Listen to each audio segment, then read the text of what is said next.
On the 98th day of their journey, Buddhist monks walking from Fort Worth, Texas to Washington, D.C. made their way into Dinwiddie County, the city of Petersburg, and southern Chesterfield County today.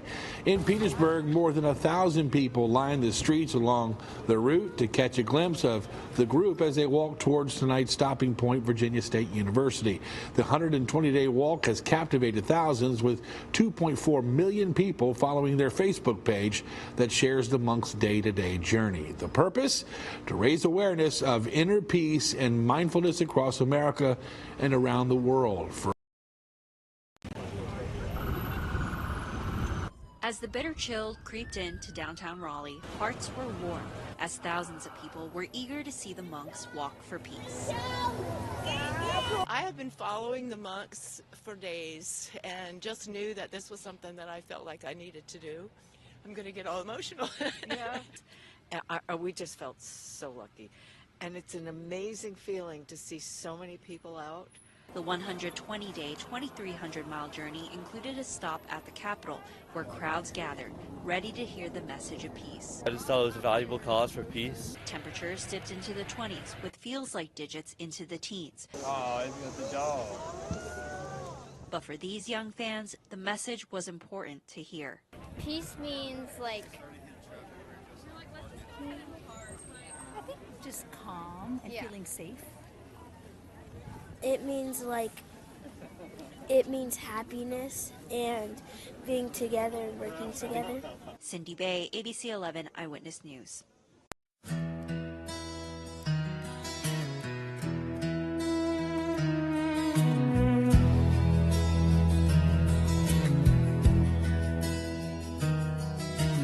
Bare feet on the open road, robes of saffron, hearts of gold.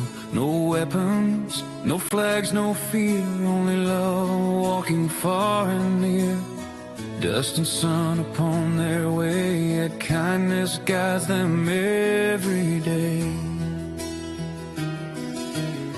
They carry nothing but the truth, ancient as the morning dew. With every step the earth can hear, a vow of peace sincere and clear. Walking for peace, step by step with loving hearts, with mindful breath. From town to town, from soul to soul, compassion is their only goal. May all beings be safe and free in these footsteps of peace we see.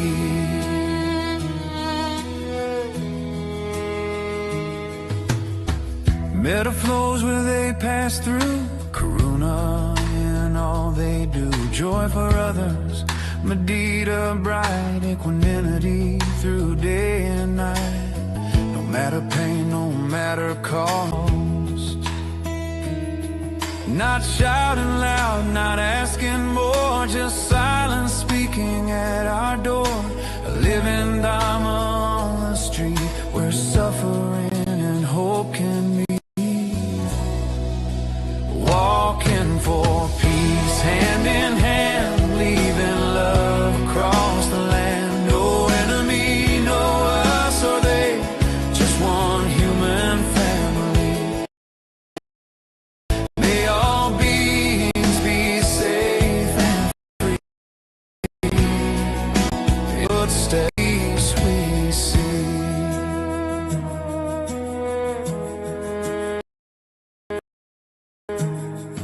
They were Buddha once did, bold and robe with head, teaching not by sword or flame, but that speak the same. Hate won't end by, only love can lead us home.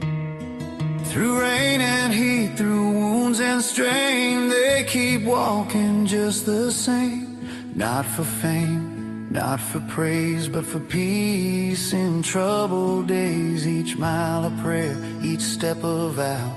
Peace is possible here and now. Walking for peace, side by side, walking deep inside. If they can walk with hearts so free, so can you, so can me. May all beings be safe and free. May all beings live peacefully. May all beings be safe and free. May all beings be safe and free. May all beings be safe and free.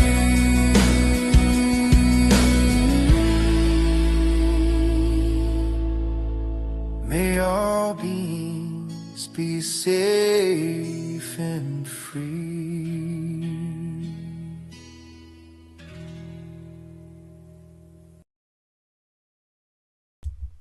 Amen. I guess I'll hearken. Well, hold on, I'm choking up again this week. I guess I'll hearken back to my Christian days. Amen. Not much more you can say to that. Thank you guys for tuning in for another episode of Live from the Hermitage. We did lose a few frames on that intro, and I'm going to actually cure that part. That's part of my computer isn't really designed to do this. So I've got another computer, and it just needs a little bit of repair, and I'm going to work on that this month to get my old gamer out, dust it off. It's an old Dragon, if anybody knows gamers, and it's one of the steel version that came out many like a decade ago. I don't know, it's old, but it was a really nice gamer when it was new, and it will still be adequate to be able to stream multimedia and not lose frames. But those were great intro video and songs, and we got updates. My sister sent me some. We're gonna read them out, and then I guess we'll just dive right into that part right now. I believe we're at like day 97. I might be wrong. Somebody can correct me in the chat, but I believe it's like day 97, maybe 98 tomorrow, something like that. And they're in Virginia, so now we're getting close, guys. This is it. I mean, they're really bearing down on Washington, D.C. They continue to get... am I still dropping frames? Hey, Weeble, by the way, welcome. Let us know if you got your rosaries yet. They went out, like I think my sis said they went out Monday. But it's a U.S. post office, so I guess we just got to kind of say some Om Manis that it even gets there. Day 98. All right. And then we've got the bot has been tamed, as you guys can see, and we've got human moderators now, and we'll get more of those. And so the channel is really like starting to take shape. We've got a lot of folks tuning in at the new time slot. I think everybody likes this time slot better, so we'll stick with this for a minute, a hot minute. And yeah, so day 98, so they continue, and now they're drawing thousands pretty much everywhere they go. Certainly every city, every settled city.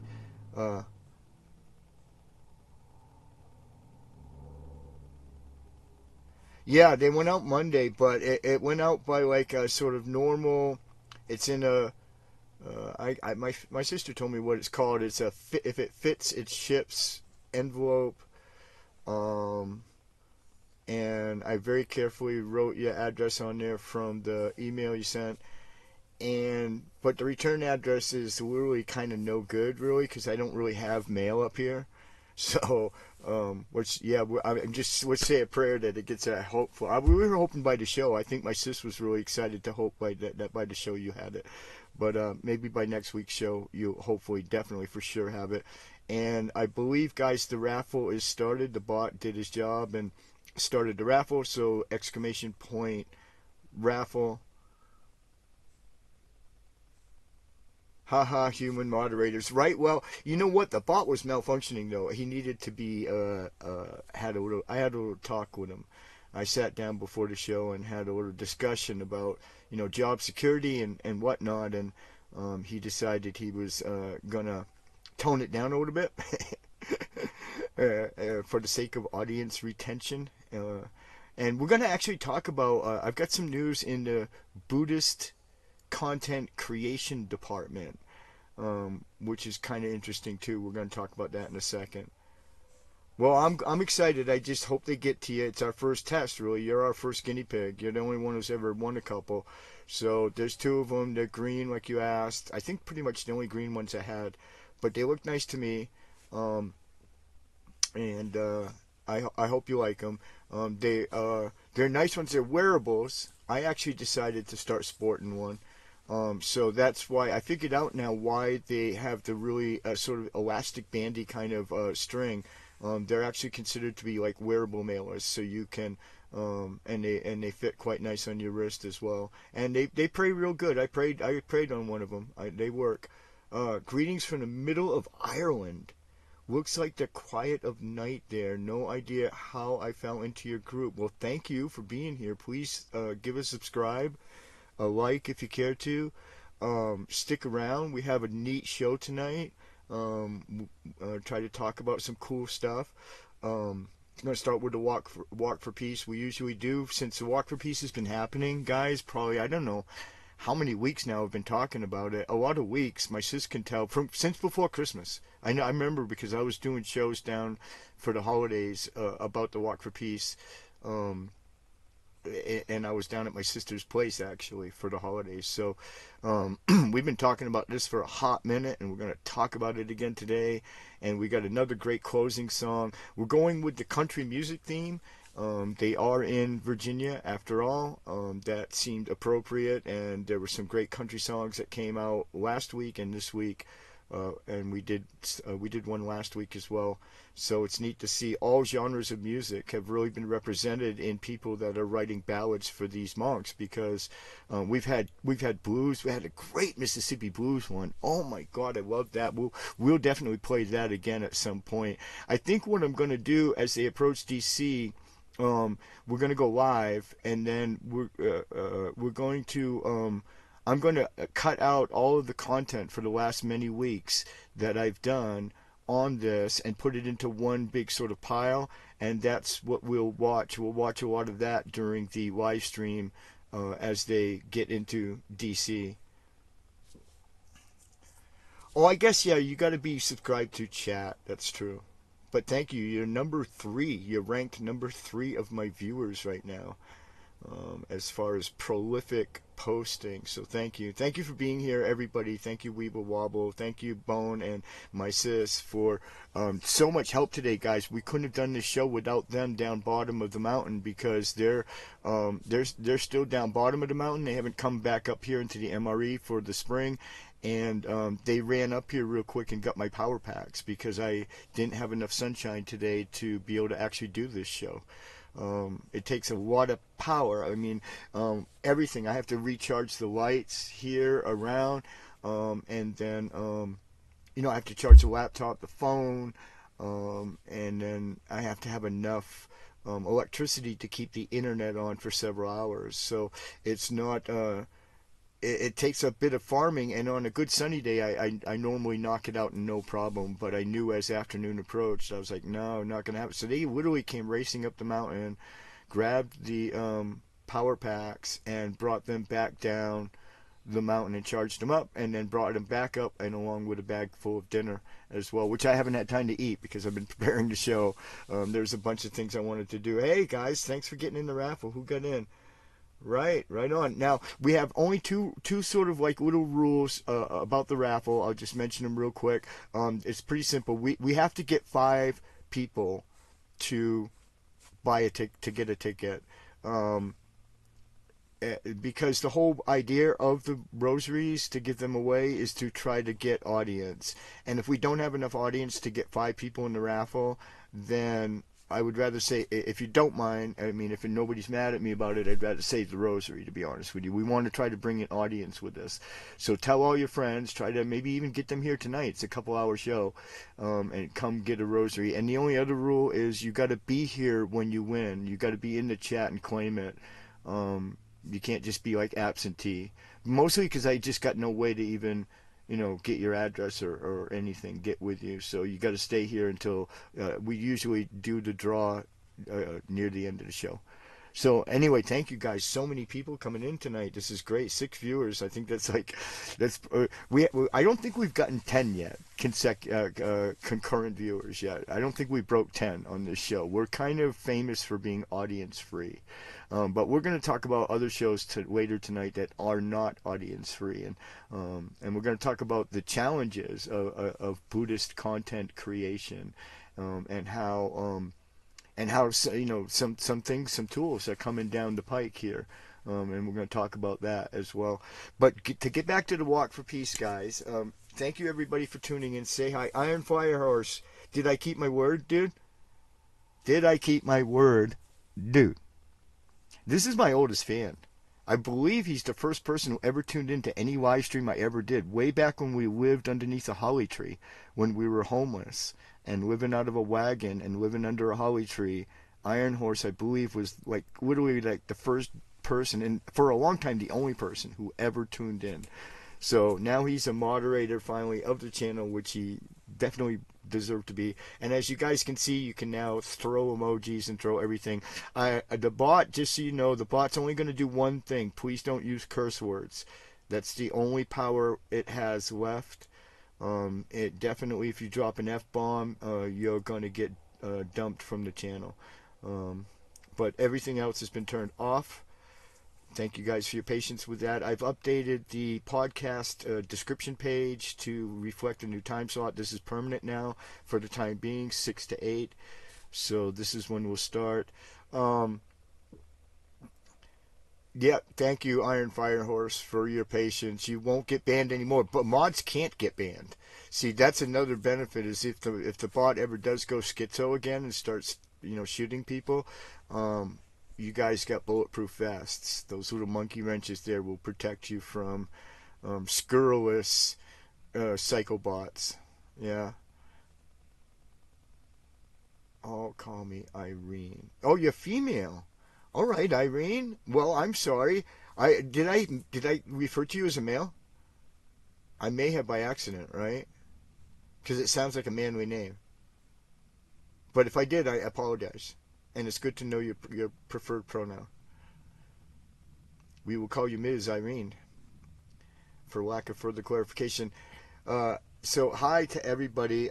So let's dig into the Walk for Peace, because there is actual news, not just them walking along. Obviously, they faced some my sister's sending me texts. I'll look at that in a second. They're facing insane weather. That's obviously the first update.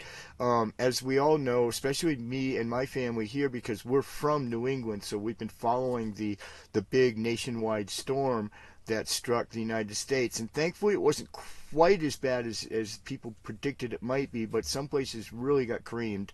And we can see them in the video at the top of the stream walking through the snow. Now, that's something I have to admit I had not anticipated in my head. I probably should have thought about that. And that's super, super amazing and courageous. I just don't even know what to say about that. I sit up here and I complain to you guys, and I beg online for the e-begging to get propane, because I'm a little bit cold up here in my hermitage, right? With my 3 dogs and, my big cranking heater down here at my feet, and I even, bitch and moan, and I gotta trudge out in the snow. We had a little teeny blizzard, one blizzard all winter, and I sent out pictures, and it was a big deal, right? But these guys are walking thousands of miles and they're walking through the snow. That's it continues to astound me, the level of heroism, the level of humble heroism that this takes is mind-blowing. And on that note, and hopefully my sis will make sure that I've got an update on that in the text messages when I go to open them up in a second. But so we already know that Aloka went down for surgery, and we talked about it last week that he had rejoined, but was riding only in the vehicle. I imagine he will finish. I bet that as they approach the White House, they take him out and put him up front, like maybe like the last 10 yards or 50 yards or whatever, you know, the 20 yards.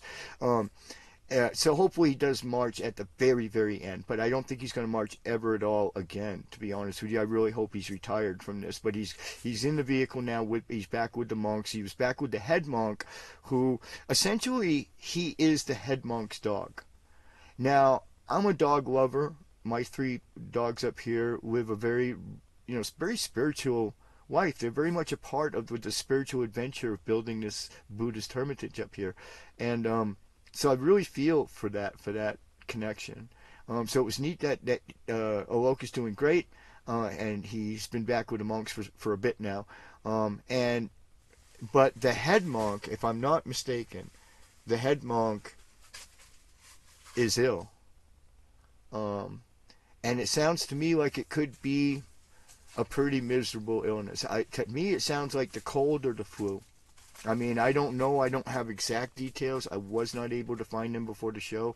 But my sis might be able to find some updates precisely on that, on his medical condition. But he did, as I understand it, he did, in fact, there was doctor care and there was medical care involved with this. There's, I think, a fever involved, and so my guess, just from the rough description that I did pick up in the news, was that it's a cold or the flu, which, man, think about it. It just adds a whole other layer to the heroism of this. And as far as I know, still walking, maybe riding in the vehicle. I thought I heard that maybe the first day he was in the back, in the rear, or possibly in the vehicle itself, in the RV, which is their support vehicle. But I don't know. We'll hopefully get some details as the show progresses. But that made me think about something, because we have been covering this with me and my viewers here the last few weeks. So one of the things I realized that I had forgotten to do, as a Dharma creator, content creator especially, this is kind of a lapse on my part, but I forgot to mention that we should probably pray for these folks. And so that's what I'm putting out the call tonight about. To support, I really would like everybody in my audience to pray as much as you can in the next week, especially for the head monk. Send lots of good intentions, medicine Buddha, medicine Buddha vibes, everything you can think of to throw at the mix. Whatever religion you are, whatever God you pray to, let's pray for these monks. I believe in prayer. I believe very strongly in prayer. The power of prayer is the only reason my ass is still up here on this mountain. I guarantee you it's not from any effort of mine or any amount of donations or money. The only thing that could have possibly got us through this winter in one piece is the prayer that I put into doing that. So let's pray for the monks, and especially for his illness, and we'll see if I can get some updates out of my phone. Just give me. Yeah, Iron Horse is female. I got that part. I want to go back to the updates and see. So I'm going to read what my sister sent so far with updates for this show tonight. These were courtesy of my sister, who does a lot of, she follows these very, very closely and has been very helpful to me because I've been very busy trying to take care of the Hermitage and do the business of running this place. So it's very helpful that she has been keeping up really, really close on these. And of course, like myself and my whole family, my friend Bone, my brother Bone, and everybody, really, we're really following this anyway. As a family, we're following this, and we're praying for these guys already. But let's read what we see here. So since the snow began falling at noon today on day 98, which is today, our Loka has been keeping a very patient watch from the escort vehicle. He sat so calmly, guarding the venerable monks from his seat as he followed them through the beautiful white snow. Even from inside the car, Aloka takes his job seriously. He stayed focused and alert, making sure the venerable monks were safe on the road. It is a very peaceful and polite way for him to participate in the Walk for Peace during this wintry weather. May you all and all beings be well, happy, and at peace. And then this is from the Aloka Facebook from this morning. Aloka's calm presence. This morning on day number 98, Aloka, the peace dog, was calm beside the venerable monks. His gentle spirit always wants to walk with us. We can see it in his eyes, in the way he stays so close in his devoted heart that longs to be on the path alongside those he loves. But his body still needs a bit more time for full recovery, and we are honoring that with patience and care. So for now, he rests nearby, offering his peaceful presence, his quiet companionship, and his unwavering love. And I did notice during the video at the top of the screen that he comes out of the vehicle at night like they predicted. When they stop, he does come out and make an appearance, usually for the public. And that is more than enough, of course. His spirit walks with us even when his paws cannot. Healing takes time, and we are giving him all the time he needs. Soon, when he is fully ready, he will walk with us again. Until then, we hold him close and cherish every calm, peaceful moment together. May you and all beings be well, happy, and at peace. And she shot a great picture, which if I'd had time this afternoon, I'd have put into the video mix. I believe it's probably pretty recent. Okay, here's an update on the sick monk. Bear with me, guys, reading these updates, but we do this every week, so this is a really important thing to do. They're starting to really get really nice mainstream media coverage, and I'm convinced it's because all of us content creators got together, worked together for weeks and weeks, and made them go viral on the internet. And I believe that had we had a big part, guys, in this. All of us did, and they wanted us to. They wanted us to walk with them in our hearts and our minds, and to do whatever we could to assist. So here's the update on the sick monk today. Here, Venerable Bhikkhu Panakara, the lead monk of the Walk for Peace. Over the past several days, Venerable Panakara has been feeling physically unwell and is now walking at a slower, gentler pace near the end of the group. He is receiving attentive medical care, including IV fluids, wow, and antibiotics. Today, he is feeling a bit stronger, and his condition continues to be closely monitored. His health and safety remain the top priority. Sometimes choosing Sorry, guys, I oftentimes don't get through this part without crying. Sometimes choosing peace means slowing down and listening to the body. Venerable Panakara, also known as, I don't know if I can pronounce this, Su Nan, is 44 years old and comes from Hangdao Temple in Fort Worth, Texas. His calm leadership, guidance, and dedication continue to inspire those walking alongside him. The Walk for Peace team thanks everyone for their continued prayers, kind thoughts, and steady support. So that was a great update, sis. Thank you very much for doing that for us again this week. Really appreciate that. Thank you for everybody tuning in, all the new viewers tuning in. I might have to let the puppy go out. You want to go outside, boy? All right, all doggies outside. I'm taking a break, guys, just for 2 seconds, just to open the door and shoot these knuckleheads out on the mountainside. Go ahead. You want to go, Sadie? Go. That's part of tuning in to a dog lover stream. Anything can happen. So yeah, that's the medical update on the lead monk for the Walk for Peace, and so. It's concerning, but only because, for me, mostly my heart goes out. The suffering, you know what I mean? And the humbleness and the heroicness of, marching in the snow with, what could be the cold or the flu, it sounded like to me. Probably more like a cold, I guess, if they got them on antibiotics, but really can't really say for sure. They're not being too specific.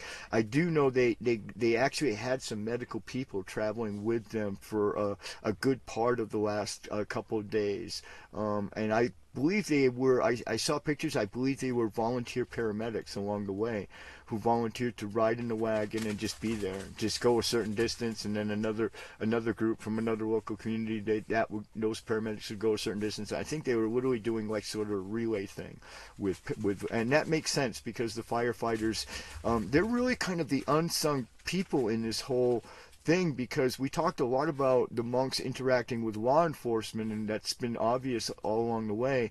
They're really positive interactions with law enforcement, but I've seen a lot of interactions, unsung interactions between them and the local fire departments and the local sort of paramedics and everything. And I've noticed that sometimes it's the fire department that's actually guarding them on the roads, that's actually doing the sort of vehicular escort that they do to make sure that they don't have any more people running into them. As we know, there was an accident in Texas at the beginning of the walk. So that I think is all the updates I had in mind for that. Let me get the dogs in and close the door. Where are you going, Ziggy? Come here, kid. I'm gonna pick you up, nice and easy. The benefit of having a chihuahua. You want to get on the camera and say hi? Want to say hi to everybody? Say hi, everybody. Thank you for tuning in to Papa's show, because I need dog biscuits. Yeah, we're out of dog biscuits and I need some. So Papa says we get the dog biscuits by doing the shows. That's my co-host, Avy Fox. Where's my other doggies? You coming home, guys? It's freezing cold in here. Stay on the bed, Zig. There's one more. There's the Bruno. Okay, puppy. So we'll do a puppy update next, probably, because you guys are going to be astounded. I mean, I am. And I knew it was coming, too. I knew he was going to grow big. Thanks for your patience, guys, while I did a little Bono's break for the boys. Up, back up on the bed. Good boy. But, so, puppy update. For those who aren't familiar, we have a new puppy up here. Hi, Xavier. Yeah, you can hear him in the background, right? Auntie will send more treats. So, puppy update. We have a new rescue up here on the mountain. As those who know my familiar audience, we have two. I came up here with two rescues that I rescued from Mexico, Central Mexico, many years ago. Xander and Xavier, and they've been like sort of the co-hosts of my show all along, and you can hear Xavier in the background. He's playing with the puppy at this point. But this Christmas, actually, he came home at a little less than 8 weeks old. He came home like Christmas Eve. He was literally a Christmas puppy, and he could finally leave his mom at that point. And when we brought him home, he was literally this tiny little bundle. He wore Xavier's harness. Xavier's a Chihuahua, right? So he wore Xavier's little harness, and he was just this tiny little thing. Probably weighed about as much as Xavier does. Xavier's at 15 pounds, and he was a little less than 8 weeks old. Tomorrow he turns 3 months old. So we've had him for about a month, and he's gone from 15 pounds to, I think he's tickling 50. He was 40 last week when I did an update last week, and I believe he's gained 10 pounds this week, guys. No joke. He's huge. And of course, this is what we signed up for when we got him, because he's a Pyrenean Mastiff. Basically what they call in parochial terms a mountain mastiff, and he's going to be at least 150, but I predict closer to 180.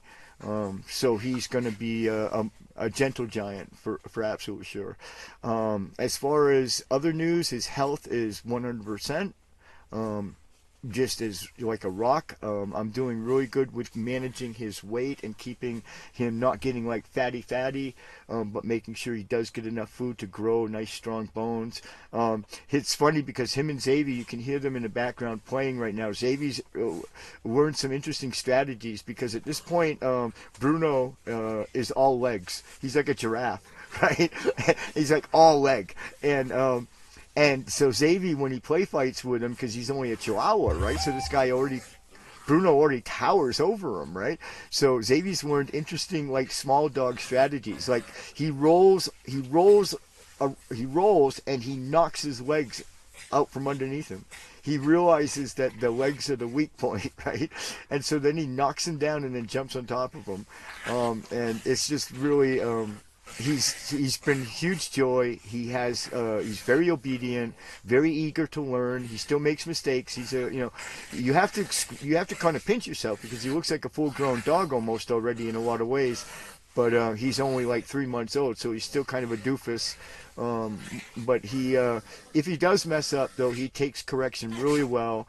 And the boys have been really, you can hear him, you can hear the boys in the background schooling him. Yeah, he's not a Great Pyrenees. He's a Pyrenean Mastiff, which is a cross between a Mastiff and a Pyrenees, not a Great Pyrenees, but just a regular Pyrenees. But it's a very famous breed. They originally started making Pyrenean Mastiffs in Spain. My sister did a lot of research on it, yeah. And of course, we don't have any papers for him or anything like that. We just know his bloodlines. So from up here, because this is all very old school up here. We're up here deep in country, guys. We're up in the mountains. Trust me. This hermitage is. I am nowhere near civilization. I'm not even near bars, guys. If it weren't for Starlink, you would not be hearing the sound of my voice right now. Thank you, Mr. Elon Musk. I'm sorry, but thank you for Starlink because. I know, that's what I said. Yeah, I said that. Bruno's a Pyrenean Mastiff. So that's a puppy update. I guess I'll do a quick Hermitage update, and then I'll talk about an article that came out that really, really tickled me. But so the Hermitage continues to function really great, guys. We're nearing the end of our winter up here, which thank goodness we're down to the end now as far as winter. It's still cold up here, and due to a problem with Amazon deliveries, we actually had a lot of people donate food to us last month, and none of it got here. And unfortunately, like an idiot, I sort of budgeted on it getting here, and it did not. And so I guess I don't have the Amazon wish list link right here. We had an Amazon wish list, and that's how people got it, ordered it for us. And because of delivery problems, none of it actually got to us. So the winter appeal, though, is linked below, and we've got about 10% left in that appeal. And that's about what we need. It was a pretty good estimate of what I needed to get through the winter. So if we can finish that appeal, we're about, like I said, we're about 90% finished. If we can finish that appeal,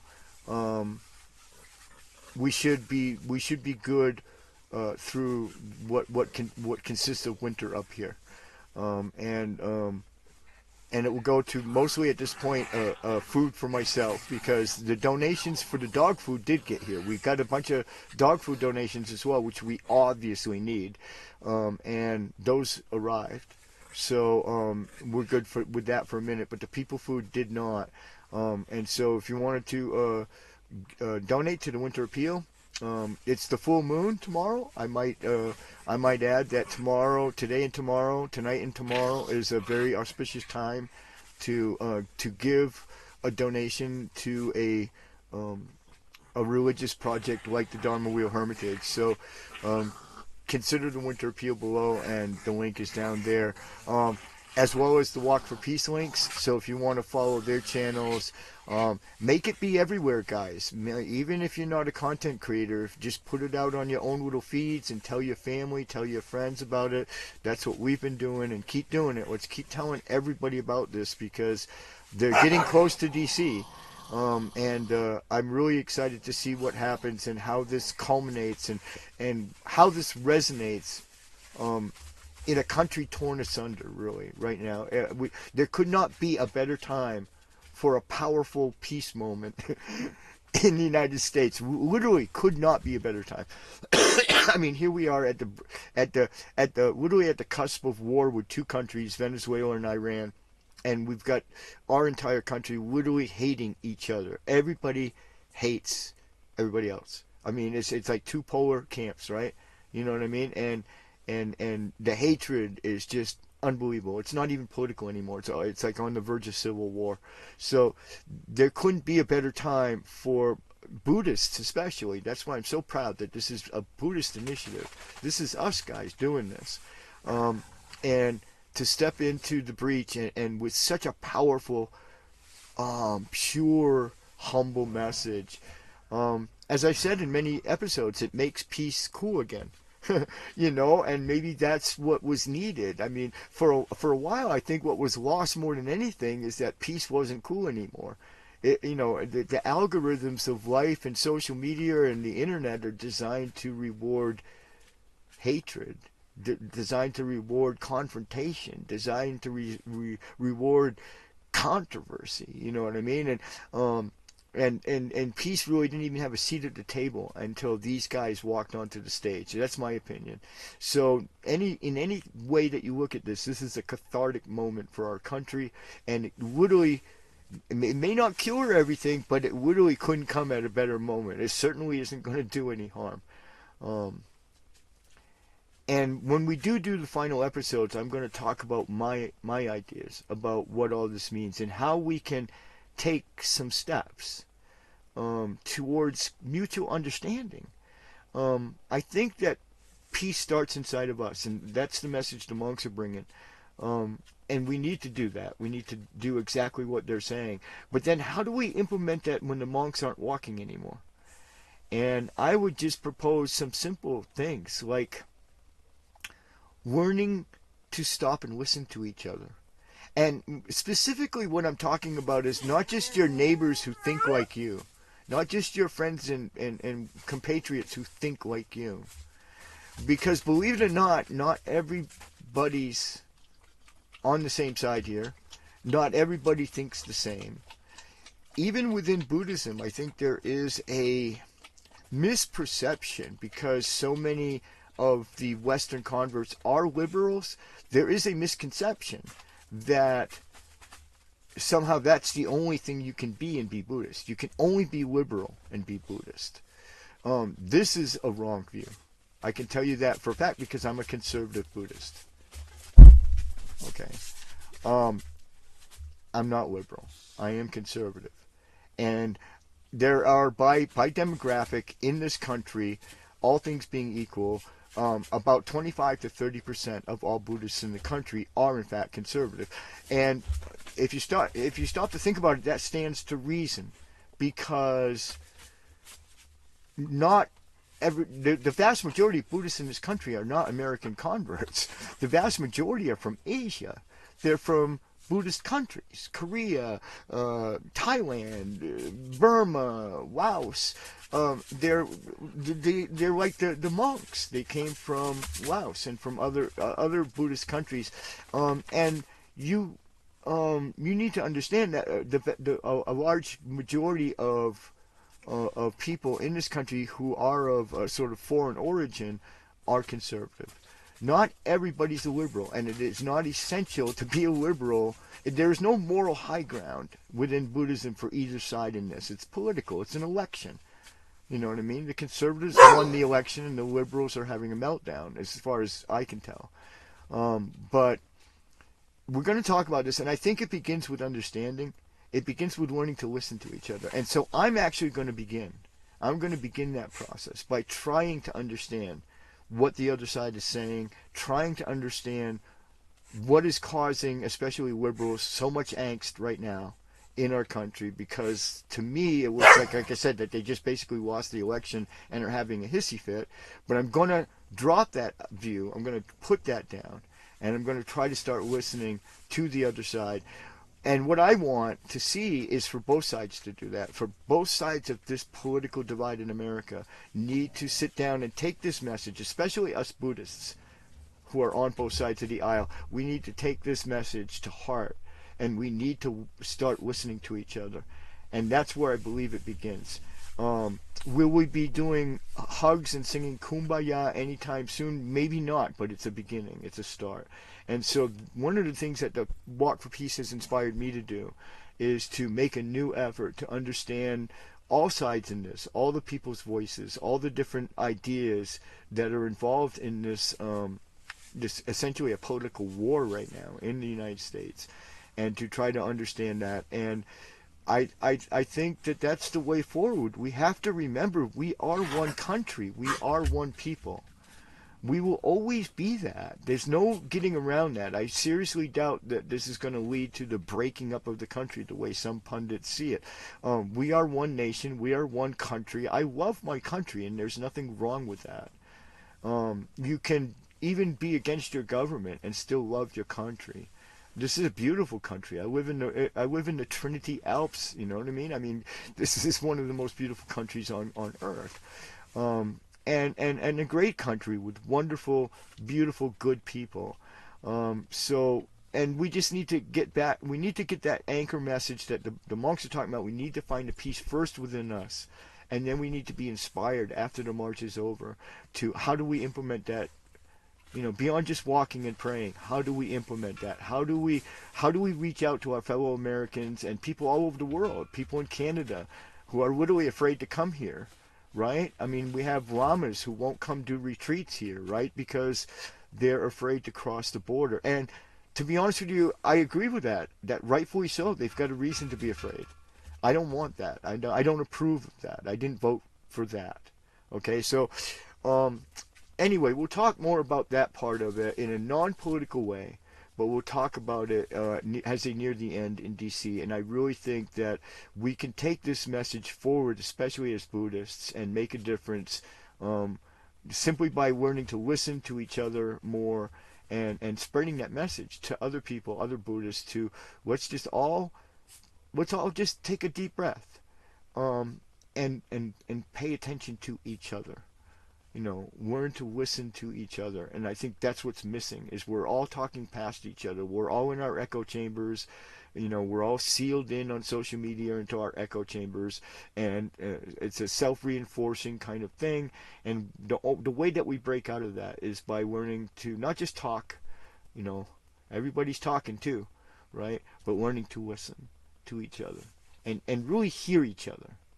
Really hear each other. I think that's part of it, is that each side is so hateful right now because they don't think the other side is listening. And so we need to break that expectation. And I think that this is a kind of a thing, a cathartic moment in our country where that can happen. Definitely the work of the Walk for Peace can resound and continue for years to come. In our country, and I think it's a powerful moment. I'm so proud to be a Buddhist, and I'm so proud to be an American Buddhist.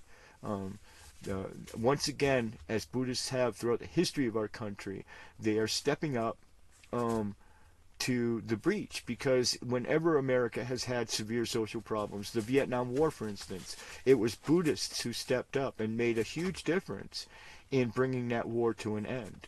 And not just by lighting themselves on fire in Southeast Asia, but by marching like Thich Nhat Hanh did with Martin Luther King, marching for peace here in the United States. So, and once again, I think that Buddhists are in a unique position.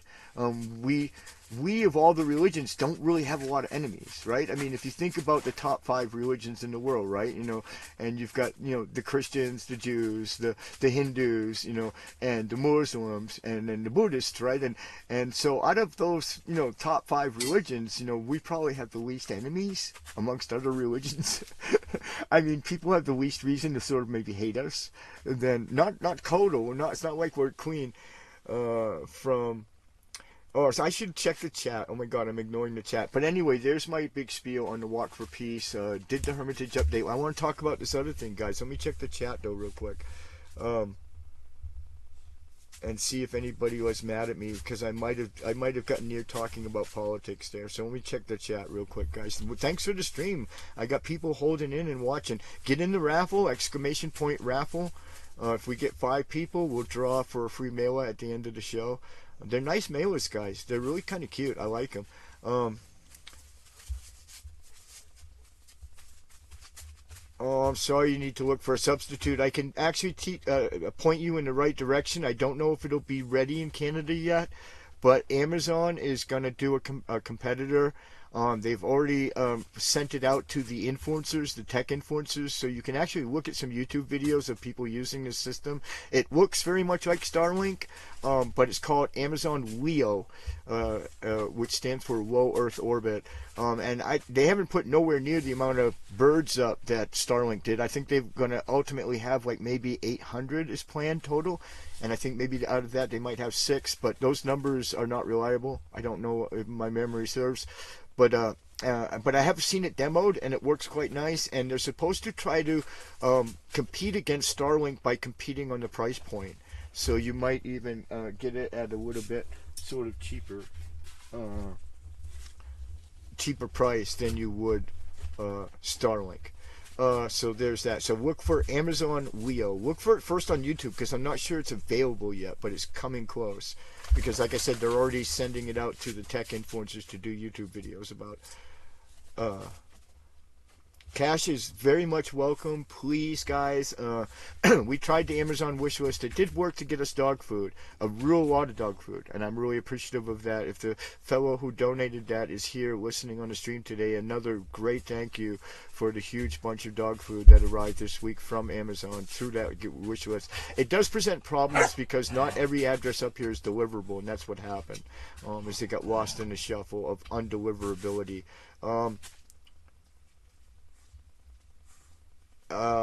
Beautiful mailer raffle. Thank you guys for putting the link into the fundraiser link into the thing. We do tips too. I could go get the tips link as well. We have in-chat tips where it will actually come up on the screen. And nobody's actually ever done that yet, but it does work. I believe it should work anyway. But it's like the typical sort of streamer kind of, but YouTube won't let me monetize, right? So this is like a workaround that lets me do it. I do it through Streamlabs.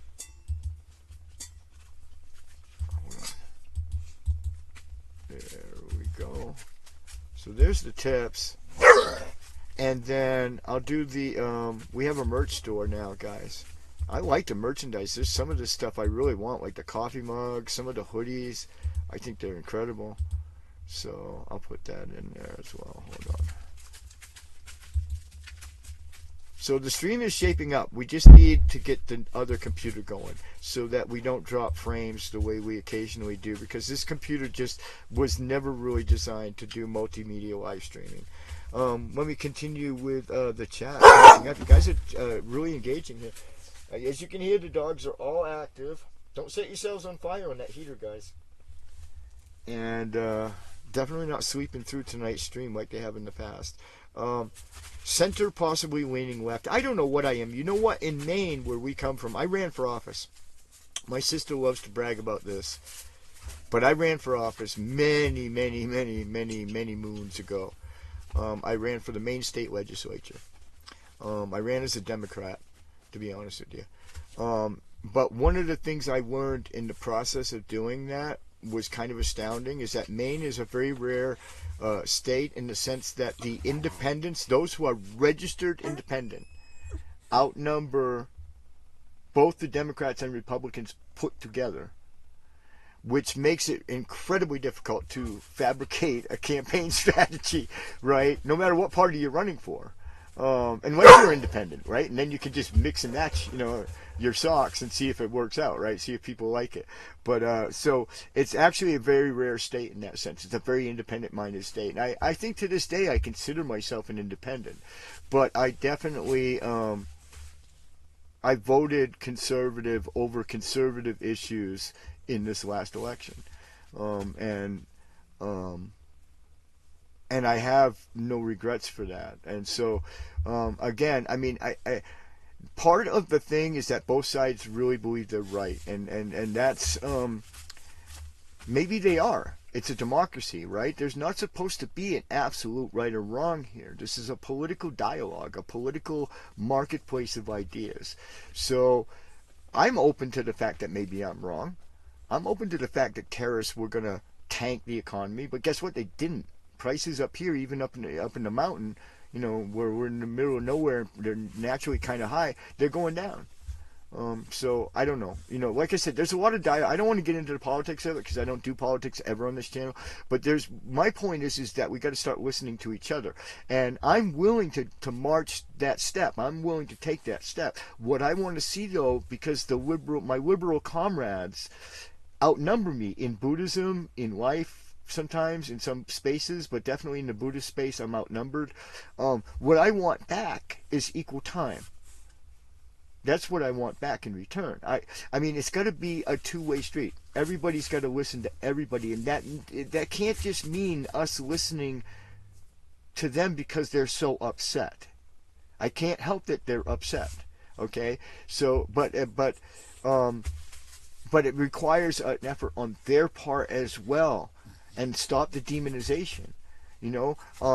Democrats are not rabid communists trying to destroy the country, and people who are conservative are not totalitarians trying to create a dictatorship. It's just, we're not Nazis, and so that kind of demagoguery has to go, and along with that, hand in hand with that, has to be a true effort to listen to the ideas and the thoughts and the concerns of the other side, so that it goes back to being political ideas and not political warfare.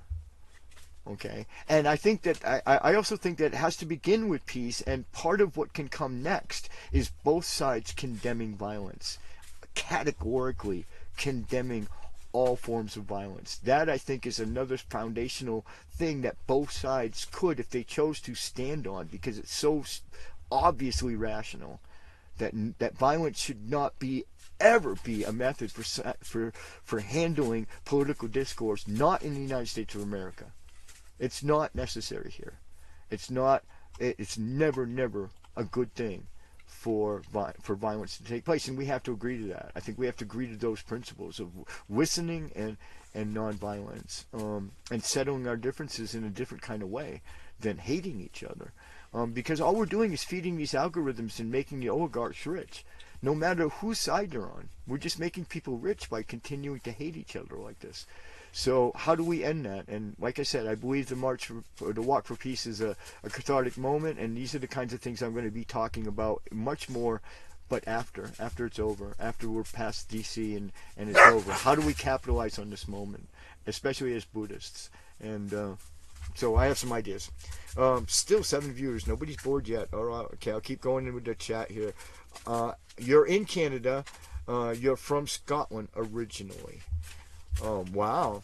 I know a couple people that are in Canada that are from the UK. So that's interesting. Wow, that's really cool.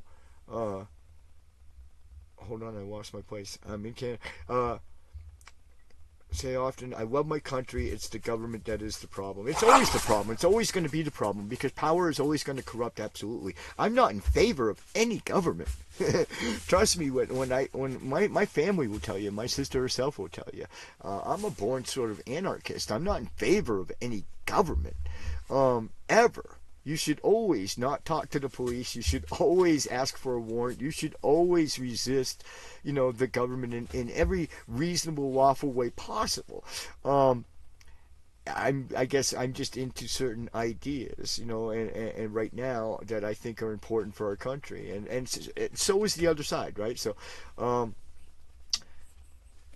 I spent many years there as a child. Yeah, I did too. I spent some years up there as a kid. We both did. What part of Canada? Quebec. We're Franco-Americans, actually. My whole dad's side of the family immigrated from Montreal to New England. I guess Xavier wants up on my lap here. Come here. Come here, kid. It's the only way to get you out of the way and stop you from growing is to put you on the show, huh? Say hi, Xavier. Hi, everybody. I really needed some papa time. I'm sorry to interrupt the show. Yeah, so Quebec. Team Devon Larat. Who is that? Is that one of the separatist leaders? I'm all for it. I think Quebec should separate. I think everybody should separate, because it's smaller is always better. When it comes to governments, I'll always be a separatist. I think Alberta should separate. I think California should separate if you're so upset. Minnesota, if you're so mad, leave. I mean, that's fine with me. I'm fine. I would not stand in the way of Minnesota leaving the Union over this. And I think they should be allowed to do so peacefully. You know what I mean? It doesn't necessarily have to be violent. You know, it was never a settled legal issue whether or not the country can separate. Minnesota actually still has it in their constitution that they can. So, Mexico, I can be mad at you if you want. I'm not sure what that means. What are you getting at, Mexico? You might have to clarify that one. I can be mad at you if you want. Oh, if you want. I get it. I get it. The twist there at the end. All right. Yeah. Yeah, and that's the thing, right?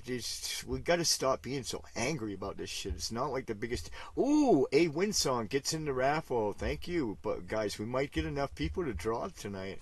Very cool. Let's see. There is a Canadian company, can't remember the name, similar to Starlink. Yeah, there's HughesNet. There's a couple others. There's 2 other constellations up there, but understand the difference. There's one, for me anyway, as a streamer and as a gamer, there's one major difference. The 2 others, HughesNet and the other one, I can't remember the name of it now, they are not low Earth orbit constellations. They're not LEOs. And why that's important is if they're high orbit birds, the ping time is going to be extraordinary. We're talking north of 100 milliseconds. That's like a tenth of a second, guys. So that's for a gamer or for a streamer, that's a ping time that makes it almost unusable for live streaming and for that kind of content creation. But checking your email and downloading videos or watching videos, and generally speaking, it's great internet. But it's going to be a bit more expensive, especially the hardware, and it's going to have, no matter what bandwidth, you're never going to get 400 megabaud. I get 400 sometimes on my Starlink, 400 megabaud per second, guys. I'm not even kidding. I mean, when they say that on the Starlink ads, they're not lying. I've got many speed tests that were north of 400 megabytes per second. You're never going to get that, and you're never going to get game quality ping times like are down around 20 milliseconds is what you're looking for gaming. Considered gaming quality connection would be 20 milliseconds and down. And I've gotten 20 millisecond ping times up here. And of course, Elon Musk is a gamer, so he's gonna push. That's gonna literally be his ideal, because he wants to be able to game on this connection, right? So he's pushing for that to create that. Just be advised that the other 2 networks that are up there right now are big birds in high Earth orbit. They move very slowly, so there's a very stable connection. That's another benefit of having the high Earth as far as the low Earth. Low Earth orbits can skip once in a while, whereas the high ones tend to have a very stable connection. And the other problem with the high ones is the weather.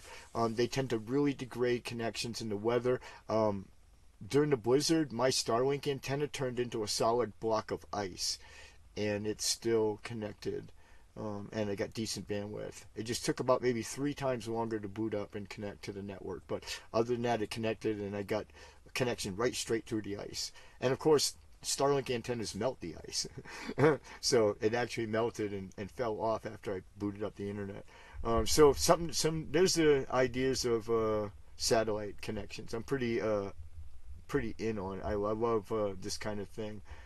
So there's the 2 links for the tips and for the merch store. Thank you. I appreciate that. It's interesting. I'm not allowed to vote in either country, but well, you don't have to vote too. I mean, a lot is put into this whole thing. I mean, if you're happy with the way your country's going and your place you live is going, it's not like you gotta. Not everybody in the world has to be an activist. That's another thing too. You don't got to get so bound up in this shit. I mean, if the potholes are being fixed and the library books are being put on the shelves, and you're okay with the way things are, then don't get upset. Definitely don't get upset about it. Then, right? A Canadian arm wrestler. Oh. I saw Dr. Rob arm wrestling in Vietnam. I guess it's quite popular there, and Dr. Rob's become kind of an American star of the Vietnamese arm wrestling scene. So that's your Dr. Rob news for the week. I hope he's here. If Dr. Rob, if you're here, you should say hi. Yeah, we want Alberta. I'll take Alberta. Are you kidding? I love Alberta. I've spent some time in Alberta. I love Alberta. It smells like oil, though. Everywhere you go there, it just smells like fucking crap. It smells like the inside of a car engine everywhere in Alberta. That's only one complaint. If you're downwind, which is like half of the state, the province at any given time, like it smells like a giant sand pit, oil pit. We'll take them. You can trade.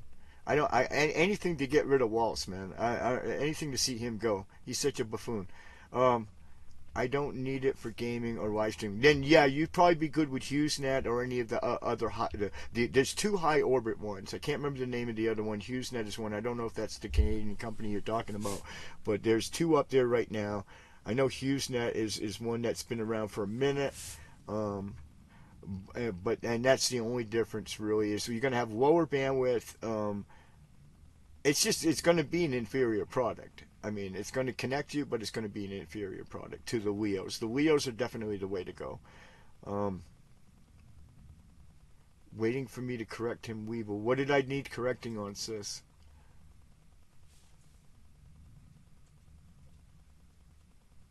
Uh-oh. They're picking on me over there. Alright, so I want to talk about something else tonight, guys. I got more content. So let's go over here and see if my browser thingy will work for me. Whoops. That's the merch store. Come on, these hoodies are cool, guys. I want this one right here. And I want a coffee cup. Not that one. I want the Dharma Wheel Hermitage coffee cup. Oh my god. Anyway, that's not what I wanted to show you. I wanted to show you this. Give it a second to load up. I often, on this channel, I spend a lot of time talking about being a Buddhist content creator. And the challenges of that, you know what I mean? And because like I've said so many times before, you're literally going against those algorithms. 180 degrees opposite of what, you know, the social media especially is designed to reward hatred, controversy, division, and that's what gets the clicks, and that's why it's rewarded. And you know, if you're coming across with a message of peace and compassion and love for everybody, you are literally like a trout swimming upstream. You're going 180 degrees opposite. And so, and the funny thing is, since I've been talking about this, which has been years actually, I always talk about Buddhist content creators like that's a thing. But I've actually never ever heard anybody describe themselves as a Buddhist content creator, and other than myself, and I never knew that it actually was a thing. But it is a thing. Here it is, guys. This is the Buddhist, hold on, let me read the thing again. The Buddhist Creators Convention of 2026. It was inaugurated. It's part of the International Buddhist Confederation, IBC, out of India. I follow them, and they do a lot of great projects, whatnot. They have these wonderful conferences, but this is the Buddhist Creators Convention 2026. It was inaugurated on the 29th of January, bringing together global Buddhist influencers and content creators to carry forward the words of the Buddha. The Director General and Chief Guests addressed the gathering in a video message highlighting the positive impact influencers can make in the path of popularizing Dharma in a thoughtful way.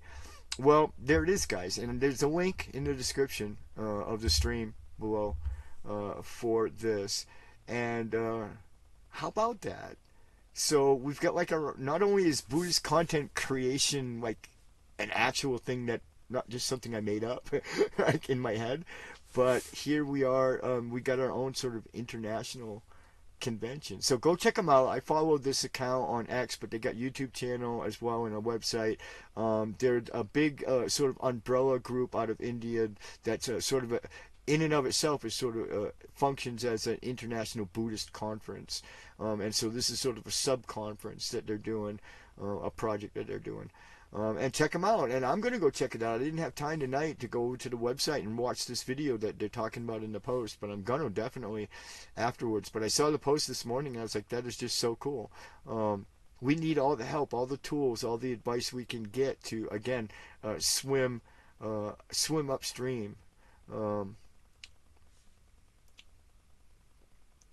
I had to leave Alberta after 3 months. Total nightmare. Lost thousands, but worth it to get out of there.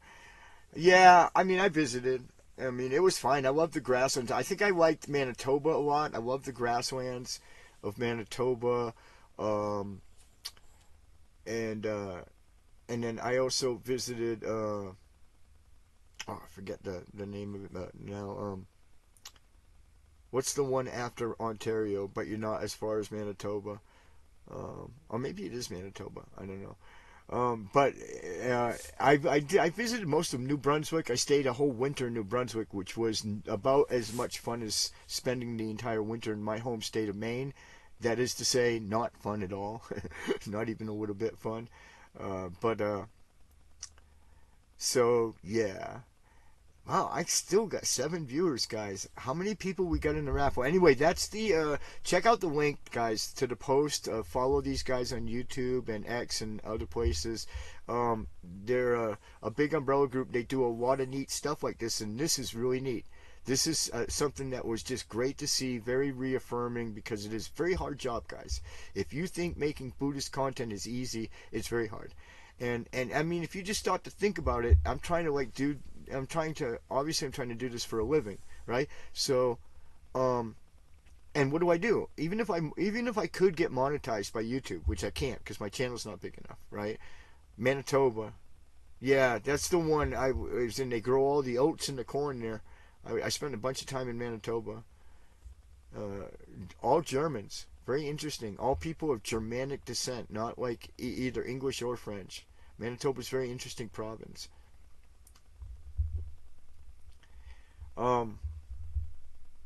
Saskatchewan. I don't know if I've been in Saskatchewan yet. I'd have to look at the map. I don't think I have. BC, Alberta, Manitoba, Ontario. I spent years in living in Toronto, right on Queen Street, and then Montreal. I lived in Montreal for several years.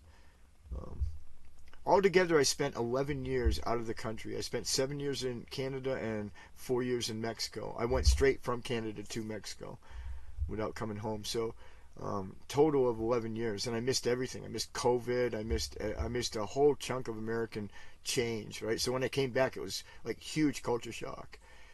And my dogs, of course, are from Central Mexico.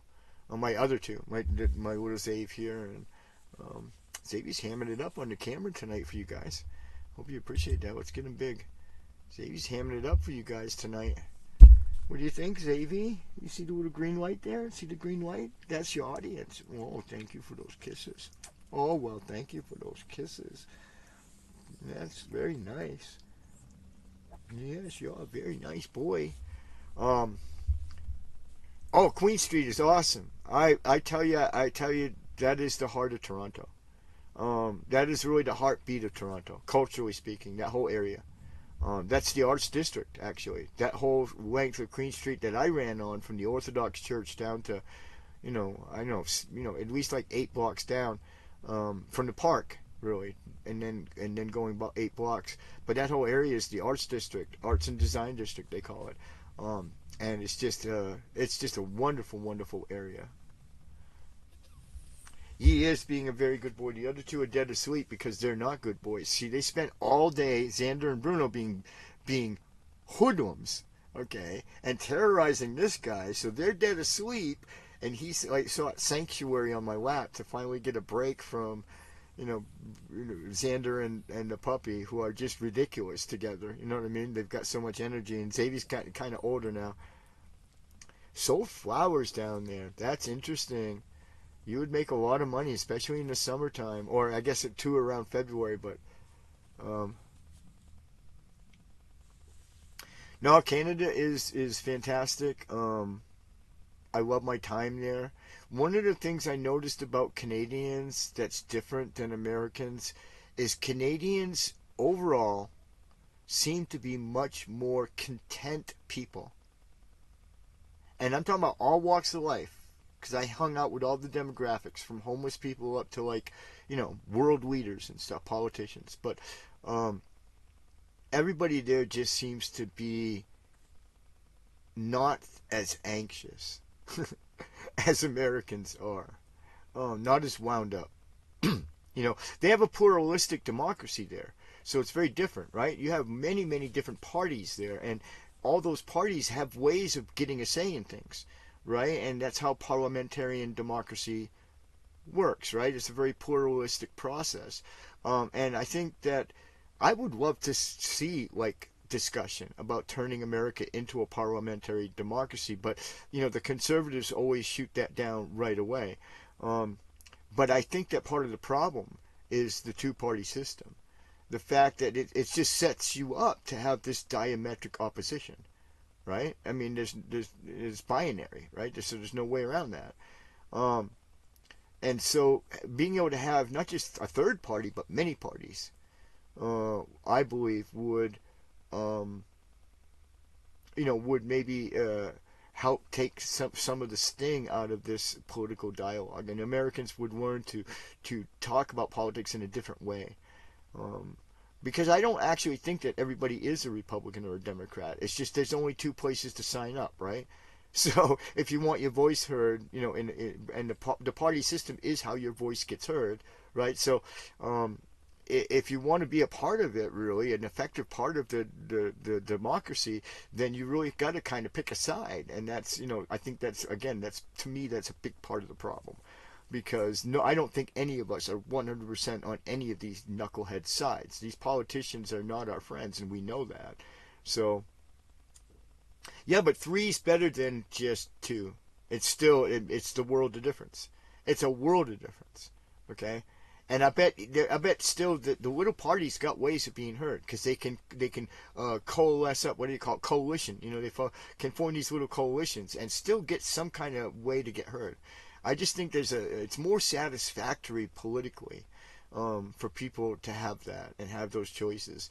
And that way, if the 2 top parties, like you say, there's 3 like big ones. So if the top 2 mess up, then you've got, somebody else can step into the breach and have a miracle win. You know what I mean? Because then you can have a whole country just gets disgusted and says, you know what, we're gonna rebel. We're gonna vote for this weird third party over here and put them in just to spite you guys. So that's always a possibility in that kind of a democracy. With us, it's not really. People have tried it. I mean, there's been third party runs. Ross Perot was probably the most famous one.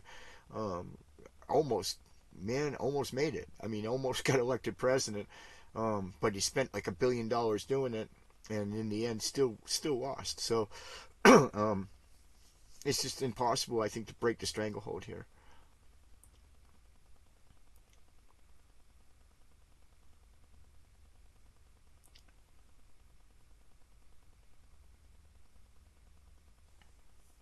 Well, it's too bad the odds didn't work for him this time, and you guys ended up with another liberal, right? I mean, that's my understanding, is this Carney guy is another liberal. I mean, he's basically just Trudeau light. I think the funniest picture of Trudeau I ever saw is in the White House. He's sitting there at a table with him, his wife, and Trump, and his whole family, and Ivanka just happened to be sitting next to him, and Ivanka looks down and does a package check on him. And and somebody caught it, and it went viral. It was everywhere, man. I mean, just Google that. I bet you can find the image to this day. But Ivanka just clearly was doing a package check on Trudeau. And Trudeau was looking back at her and smiling. Like, it's like as if he didn't know. Like, that's exactly what was going on, right? I think it's hysterical. I don't have any respect for politicians. I mean, I don't have any respect for either one of these parties. And so that's why I really don't. I want us to all take a step back from this and realize that we are not these parties. We are not the government. We are just people living our lives in one country as one people. And I think all that's missing is to diss these people, really, diss these algorithms, and sit down with each other and have coffee. Start having barbecues. If you're a liberal, here's what I want you to do. If you're a liberal Buddhist out there, okay, have a vegetarian barbecue, vegetarian food party, whatever, and I want you to invite at least 75% of the guests conservative friends, because you got conservative friends out there. Whether you know it or not, you got to have them. Unless you've literally done one of those things where you've burned all your bridges with everybody, family members, whatever. invite all the conservatives of your life over for dinner. Do it on purpose. Instead of trying to avoid it, do it on purpose. Have them over and spend the entire evening with them just listening to their point of view. And conservatives do the same. Have a barbecue and invite all your liberal friends over there. Force yourself to have to sit there socially and listen to their side of it. And I think that's where it begins. We have to realize that we're just neighbors. We're just people. And these organizations, these ideologies, they don't represent us at all. We represent us to each other. And over food is the best way to do it. That's the best way. Because everybody becomes more mellow with a little bit of food in them. Sit down, nice weather. Just talk it out, man. Just hash it out. And not get so bound up in the hatred. Because only we can allow them to do that to us. That's the message of the Walk for Peace. It's all on us. It's all on you. It's all on me. We're the only ones who can sort of make a difference in all of that. So, well, that's where we got to stop. I mean, I'm going to make my effort. All I can do is me. All I can change is myself. I can't change the world. So I don't know if anybody's going to do what I'm talking about and what I'm going to continue to talk about. But after this march, and even for the rest of the walk for peace, I mean, I've made it my resolution to start making an effort. Because I haven't been. I've been just completely dismissive of, quote-unquote, the other side in this national debate of ours. And so I'm going to make an effort. I'm going to make an effort to listen. I'm going to make an effort to hang out with my liberal friends and hear them out and hear their concerns and have compassion for them. It's the compassionate way, right? That's the way of a true Buddhist anyway, is the way of compassion. So, and I don't feel like I've been doing that enough as much as I could, and I'm going to promote it and ask other people to do it. And I think that we can, like I said, we can make the energy of this Walk for Peace go on. Let's check the drum roll, guys. I guess we'll check the raffle and see if we got our necessary amount of entrants. I mean, I suppose I would make an exception if we even got 4. I would do it, but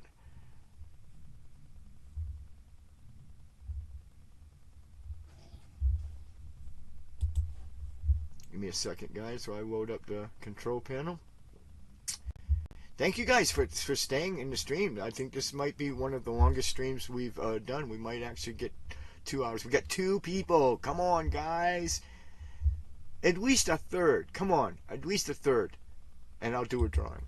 That's not my family, because they can get a free one anytime. Anybody out there, we got 7 viewers. We need somebody to type in !raffle. And then I'll draw the raffle with 3 people in it. But we got to be reasonable. Yeah, we need to start the hate. I'm conservative and I am poor.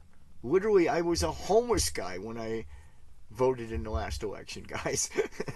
So, I mean, Bone, you can't get in because you can get one anytime you want. That's not fair to the other people. I would just have to redraw. So somebody else beside Bone. Bone, tomorrow when you come up, I'll just give you a rosary. My God, he keeps entering the raffle. Bone's like my brother, so he's like, and he's the one who saved the show tonight. He actually brought the power pack up here so we could have electricity to do the show. So we didn't have it exactly a great sunny day.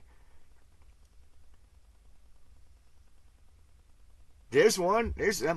Oh, you got to push them together. Squish the Mr. NHH. Squish the raffle and the exclamation point together. Do that again, and he'll give you a ticket. You got to push them together. Try one more time. Yeah, one more time. No spaces.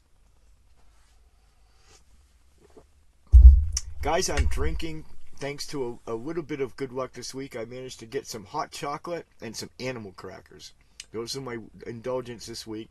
And so I'm drinking, and I also had fresh ground Honduran coffee, and I'm drinking mocha.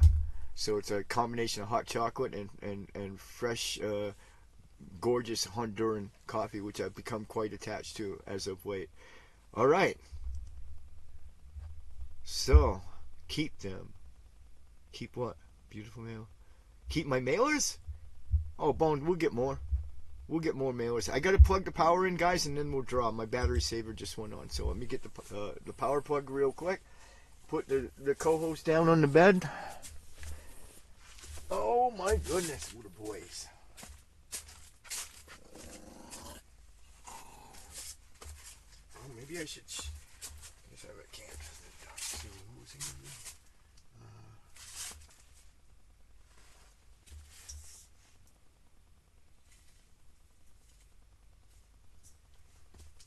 What was I just gonna do? Oh, the power cord.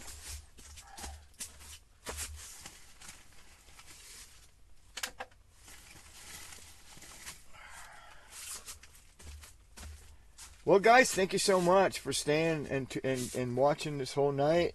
Anybody who hasn't said hi in the chat, man, please do pipe up in the chat and say hello.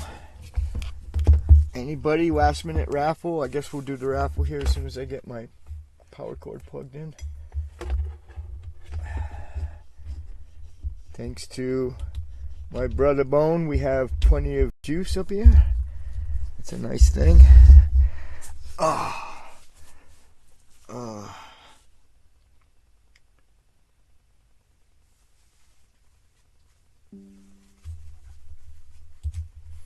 me catch up on the chat. Good luck for your job interview. I didn't notice that you were having a job interview, NHH. What job are you going for? Let's talk about it. This is an interactive stream, and we didn't mean to ignore you.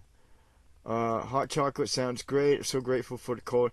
Yeah, I hadn't had hot chocolate. I've been kind of budgeting, and I didn't really feel like I could indulge in hot chocolate, but I bought a big tub of animal crackers and some hot chocolate. I had just a little bit left over this week, and that's what it went to.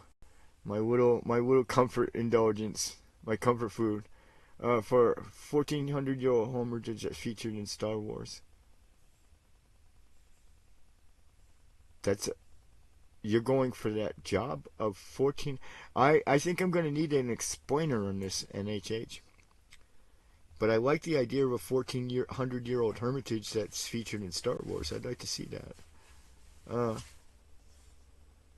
Good luck with your interview. I'd be living there with 2 others only and thousands of puffins in a rock in the ocean. Seriously? This is serious? Wow. Dude, you'll have to send me some pictures, man. My email's in the description of this video, of this stream.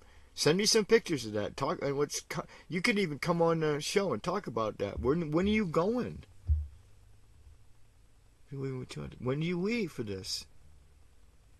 Oh my goodness, that's very interesting stuff, dude. Oh, you're going to be a tour guide. But still, I want pictures of the hermitage that you take when you get there, if you get there. You got to keep us posted on this, dude. This is very interesting stuff. I love this. UNESCO site. Yeah, right on, man.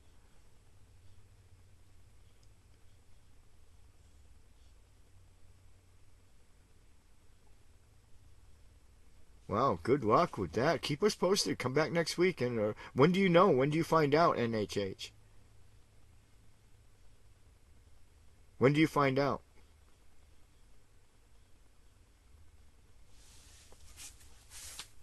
The show is weekly, guys. By the way, it's for anybody who's new, guys and gals. I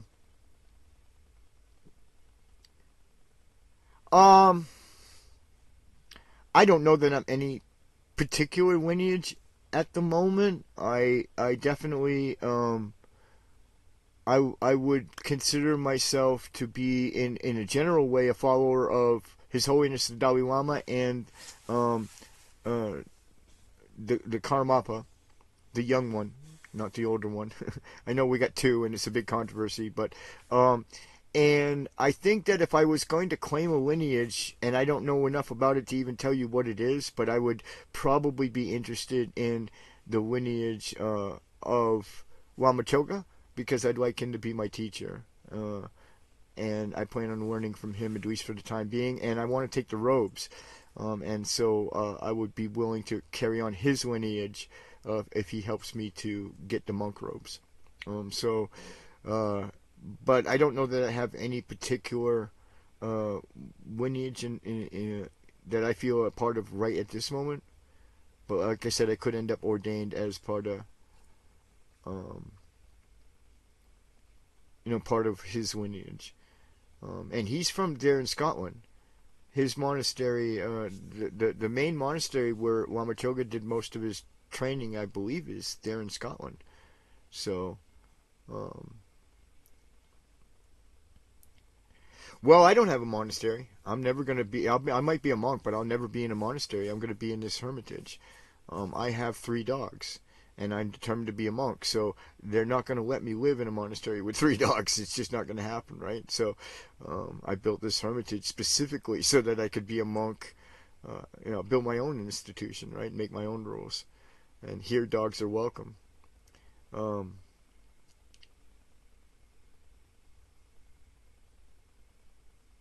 What's funny about Lama Choga? Explain. He might be watching, for all I know. I sent him the links, man. I was kind of hoping he'd tune in. Flesh that one out there, NHH. Why ha ha ha Lama Choga? That's funny. Elaborate on that. And be frank. Be open. We're honest group here.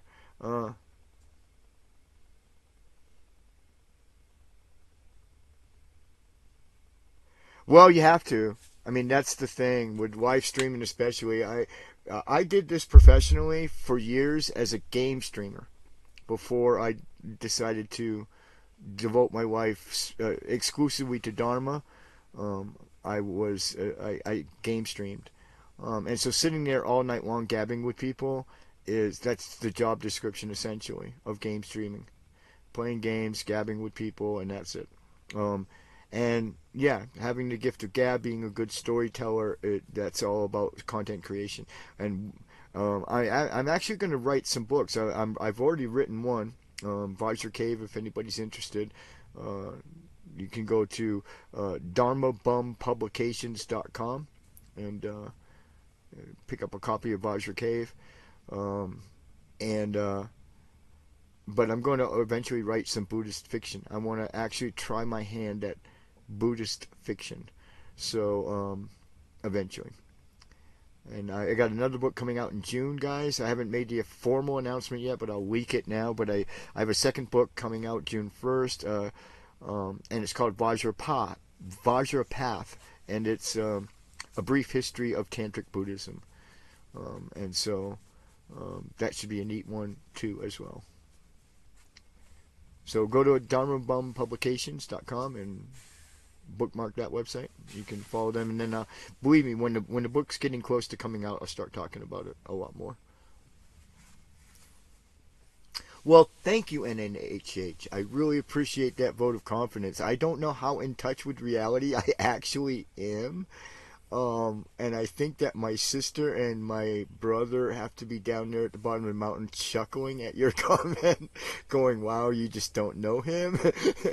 But thank you. That's a wonderful thing to say, and I really do try. I mean, I'm trying, like all of you, to understand all of this in a Buddhist context, right? I'm a Buddhist. I'm a devout Buddhist, and I'm unashamed about that. I'm unashamed about that in my book. It's okay to be devout. It's okay to be religious in a world of, growing secularism, where even meditation itself is being secularized, and that's the modern thing. It's an act of revolution to be devoutly religious, and I'm devoutly religious. That's my angle. That's my thing. I believe with all my heart and soul. I don't think that I'm a great Buddhist. I struggle every day, and I backslide constantly. But the difference is that I get up, I check for wounds, and I brush myself off, and I keep going, and there's that constant struggle to want to be a better man, to be a better Buddhist, and to practice better, practice constantly and better. And I find that constant prayer helps me. I carried that over from being a Catholic. I was a very mystical Catholic. I believed in Catholic prayer, and I carried that over when I became a Vajrayana Buddhist, and I pray constantly. I pray all day long. Yeah, we'll do the mailers. Yeah, it's supposed to be about a 2-hour show, and I might actually, with this many viewers, be able to squeeze the whole 2 hours out. But we can go ahead and do the draw in a second. Yes, we're gonna do the draw for the mailers. Did you get in? Exclamation point raffle. Rather than theological Lama trying to realize something and get the world to fit the theory.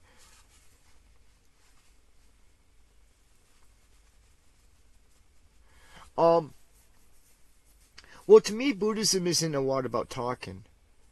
If you read my book, I'm kind of plain about that. To me, Buddhism's about doing.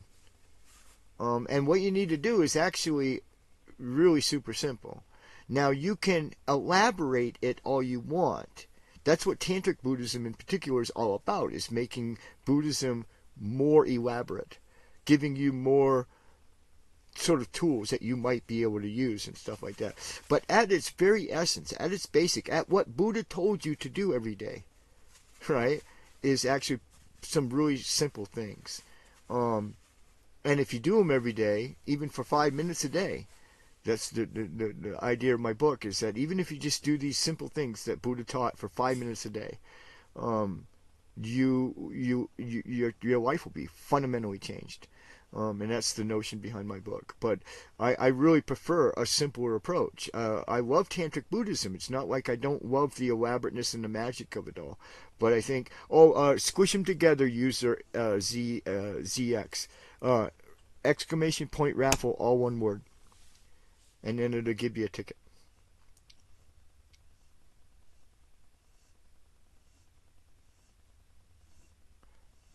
Catholic Hermitage, that's fine. I converted from Catholicism, and like I told this a gentleman the other day, an older gentleman, actually asked me the other day about that, and as I've told many people, my experience is a little bit different. I did not leave Catholicism because I lost faith. I just ended up having more faith in the answers that Buddhism had, for me, personally. But I never lost faith. I never had this big moment of doubt. And I still believe. And the neat thing is, in Vajrayana Buddhism especially, it's a very universalistic approach, and that's just fine. In fact, I was reading about something the other day, guys. Have you guys ever heard of Jubus? Anybody, raise your hand in the chat if you've heard of Jubus. They're Jewish Buddhists, guys, and it's like a movement. It's like a thing. And they call themselves Jubus. And I think it's wonderful. I think it's beautiful. They celebrate the Jewish holidays, but they practice the Buddhist practices and the Four Noble Truths, Eightfold Path, the whole bit. It's really neat. I have Irish blood. In fact, I'm 50% Irish. I'm 50% French, almost pure to the bone, and 50% Irish pure. And both of my families immigrated. I can trace my mother's Irish background back to the first governor of Rhode Island. And my dad's bloodline, they came over on a very famous French ship called the Dauphin, which was one of the first ships to settle Montreal in Quebec.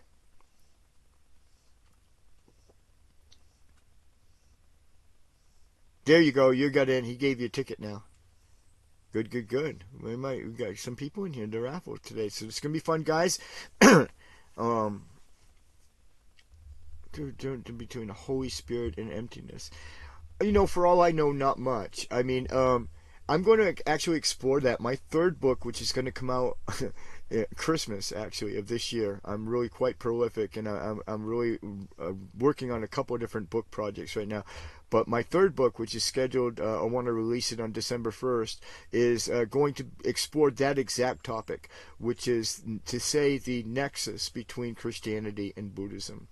And I'm going to get into the nitty-gritty of it, and talking about, you know, the comparison of compassion, you know, to ideas in Christianity like agape and things like that, and comparing all of that sort of Holy Spirit compared to emptiness, and also the Trinitarian thing and how threes and trinities also appear a lot in Buddhism. So I'm actually going to explore quite a bit, but it's basically a book about the nexus. And I believe I've entitled it The Lotus and Cross. is going to be the title. I've already got the title, working title, and even a cover already for that book. And that's going to be my third on December of this year. I want to release that one. But for the June one is going to be the brief history of Tantric Buddhism. Yeah, Jibus, huh? Isn't that cool? I don't know if I can, my friend. My days of traveling are over. I'm 61 years old. I've traveled extensively. And I did love traveling, but I've made a commitment here on this hermitage.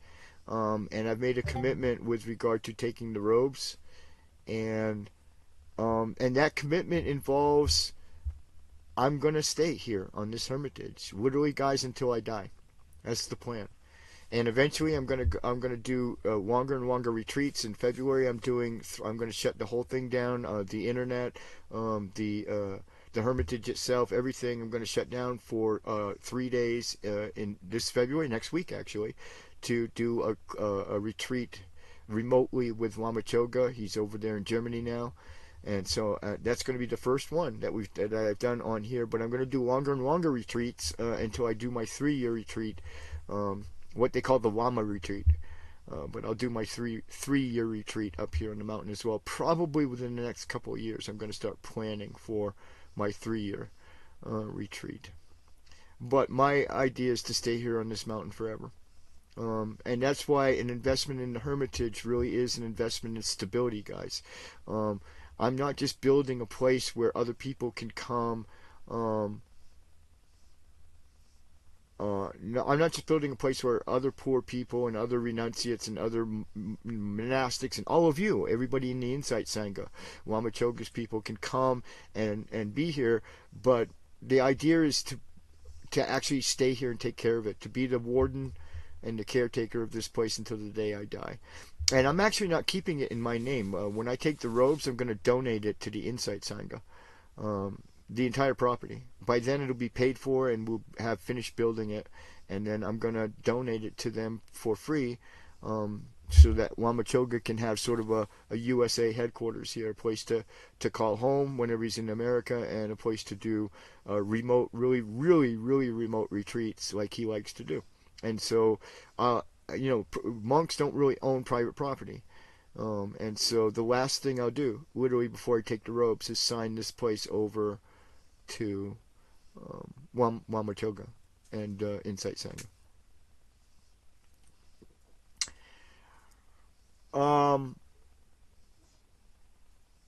I don't know if I'll ever teach NHH, to be honest with you. I know I'm really good at it, and I know a lot of people have throughout the years. I've been a Buddhist now for 15 years. I teach privately, friends and family. I dabble in a little bit of teaching. I am a Buddhist lay minister, but I really don't know if I want the kind of responsibility that Lama Choga has. I don't know if I want that kind of responsibility of being a modern day online guru. I just don't know if I could take it. I don't know if I got it in me. It seems to me like a lot of work. I think if you want to learn from me, then find a way to get here. That's all I got to say, because I'm not going to be doing it online. I think if I ever do teach, I'll teach here, right here on this mountain. If you want to learn, because most of what I know is what this mountain is teaching me. My dogs are teaching me. So, right? I mean, I know as much about Buddhism from them as I do from Scripture, to be honest with you. To be totally frank with you. And Mother Nature herself. The turning of the seasons, living outdoors now for going on 4 years we've been living outdoors. I appreciate that. You're very, very sweet and very nice to me. I appreciate the kind words, but it's not about whether or not I would be good at it. I just don't know. I'm a slacker. I don't know if I want the responsibility. I think it's a huge amount of weight. I think in America, Western converts tend to use their teachers as free therapists. And I'm against this, first of all. I would never bring my personal problems to my Buddhist teachers. and second of all, I think that because of that, it ends up being a very great burden to take on these communities of students. So I think if somebody's really that bent on it, then you need to get a tent and a backpack, and you need to find your way up this mountain. I mean, that's the way I feel about it, because there is an obligation. If I take the Buddhist robes, if I take the monk's robes, I know that I have an obligation to teach. I get that. But it doesn't say I have to teach online. It doesn't say I have to form this big, huge, like, influencer community of students. If I can fulfill that responsibility just fine by just saying, yeah, okay, well, you got to get up here on the mountain. And when you do that, then I guess I'll have to teach you. I'll have no choice. I'll have to feed you too. So, and we'll do that, right? We'll break open the stores, man. So, I mean, I guess I'm going to leave it like that. And then my books. I love to write books. I love to write in general. And I think that I explain things very well. I think I'm actually a way better writer than I am a podcaster, to be honest with you. So read my book. If you think I got the gift of gab and you like what I'm saying now, please do read the book, because I really feel super confident when I'm writing that I'm getting what I'm actually trying to say across. That's when I feel the most confident that I'm communicating what's in my heart and stuff. So read my book, guys. Vajra Cave. You can search it up. It's on Barnes and Noble.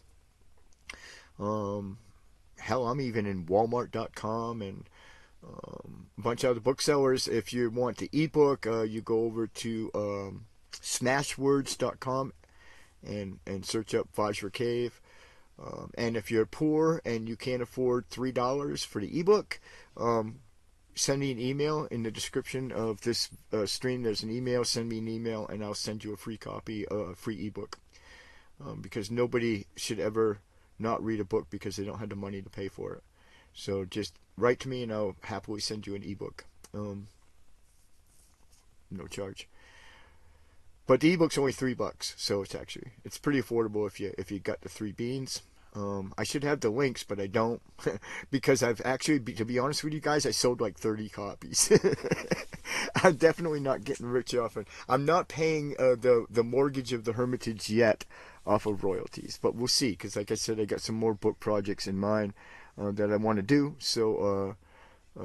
Hopefully things will in that department also will pick up. I actually think Vajra Cave came out really good, and it's an exact description of how I practice, and I'm actually using it as my own manual at this point. I mean, I forget things all the time, and I'm grabbing a copy of Vajra Cave and literally find myself looking stuff up in my own book, and so. It's actually serving its purpose, because for me, I when I wrote it, I said if it just serves the purpose of helping me practice better, then it's worth it. Thanks, Jax Hertz, for getting into the raffle. Appreciate that. Hopefully he's going to give you a ticket in a second, or he's going to say you already got one. And we will do the raffle before the end of the stream, which is 8 o'clock, guys. We managed to go 2 hours and have good content and a nice amount of viewers, so appreciate you all. Love you all. You must already be in if he didn't give you a ticket, Jack Hertz. Let me check and see what we got here. We have Jack Hertz, A Winsong, Bone, NHH, and Users ZX in the raffle. Guys, what do you say? You want to do it? Want to do it? Want to draw? Okay, if Bones wins, we redraw, guys. He's like my, I call it my lucky penny. Entrance. Usually I do it. I enter my own raffle, and then if I win, that way we get more suspense, right? Because then we got to redraw, right? So, Miller Repper and St. Francis. What an incredible thing to say about somebody, dude. Thank you so much. That's got to be the kindest thing that anybody said to me in a long fucking time, because those are literally 2 of my favoriteest people. I mean, although I think if I had to choose, Padmasambhava, I would have gone, and St. Francis, but Miller Repa too. I just don't like just so we're clear, I never murdered anybody, guys. So, I mean, I did have my bad days though. I was a really dark personality, like Miller Repa. So in that sense, I was a dark person who became white. So yeah, go for it. Okay, let's do the raffle, guys. We're gonna do it. Drum roll, please. Let's hope he works. Closing the entries. You should make a little announcement there that the entries are closed. Let's pick a winner. A Winsong. I used to have a friend named Winsong. many, many years ago. I'm talking like 40 years ago. Win song, you won. All you got to do is say one word in chat and you won. So a win song. Just say hi to us, that you're still listening, and you won.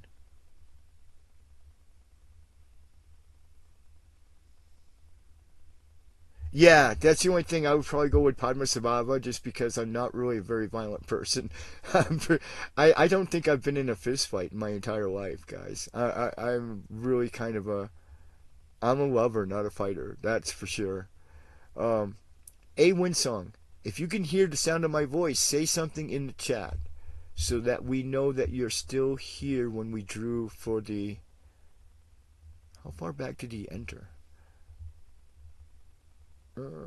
Quite a ways back, I guess. A win song. Can you hear me? There's the Amazon link for that can't be right. I don't have the book's not in Amazon. I didn't publish with Amazon. I'm not sure what that is. Oh, that's too bad that he's gonna lose his chance, but I'm gonna draw again, guys. A win song. A win song. I'm gonna give it a couple more seconds and then you got to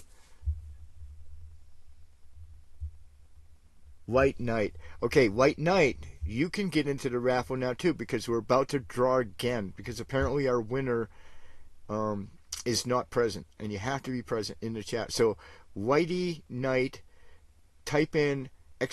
raffle.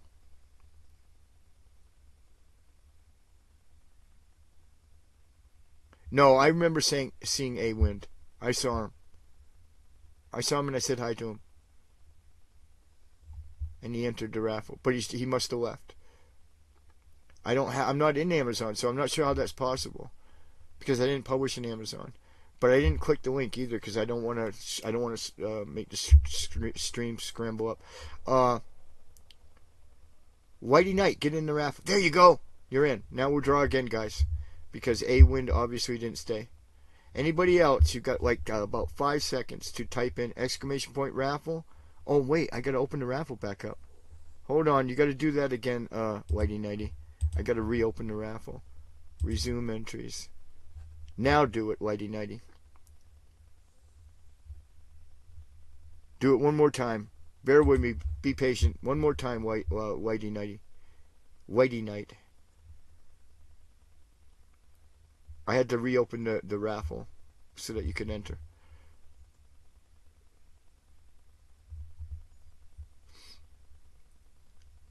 So while we wait for... Yeah, welcome to the stream, Whitey Nighty. Give a subscribe, everybody. Give a like. Whitey Nighty, I'm so sorry to be, like, annoying. I need you to do... Yeah, there it is. Cool, now you're in. Now you're in, and we're going to draw. Here we go, guys. Okay, closing the entries.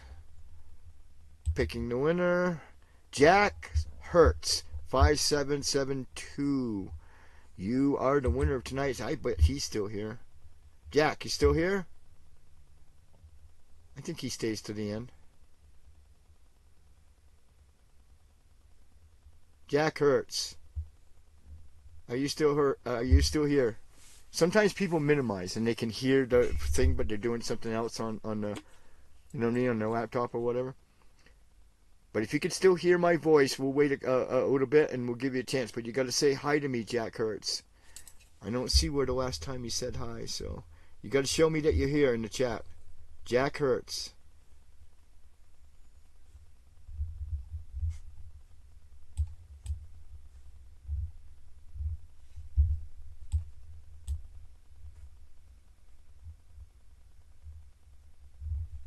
Oh, I don't know. We might have another one left. You guys didn't listen to the rules. There's only two. And one of them is you got to be here at the end when I draw. Jack Hertz. If you can hear my voice, flip open your tab and say something in the chat.